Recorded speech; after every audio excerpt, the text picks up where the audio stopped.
हम मजीद आयत नंबर 145 को समझते हैं। अल्लाह ताला की उतारी गई शरीयत के तमाम अहकाम इंसान को जिंदगी गुजारने के लिए जगह जगह हिदायत और रहनुमाई का सामान मुहैया करते हैं।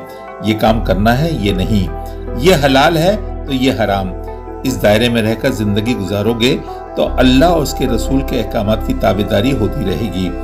जिंदगी की शारा पर इंसान के कदम कई मर्तबा डगमगाने लगते हैं, क्योंकि कहीं तो हुस्न और फरेब की गहरी खाइयां हैं तो कहीं गुनाह के परफरेब यूटर्न। अब ऐसे में रब्बे कायनात ने जगह जगह साइन बोर्ड लगाए हुए हैं जो इंसान की रहनुमाई का काम अंजाम देते हैं, इसे गुनाह की वादियों में भटकने से रोकते हैं। दुनिया की मोहब्बत में गिरफ्तार होकर वो सब कुछ भूल जाता है।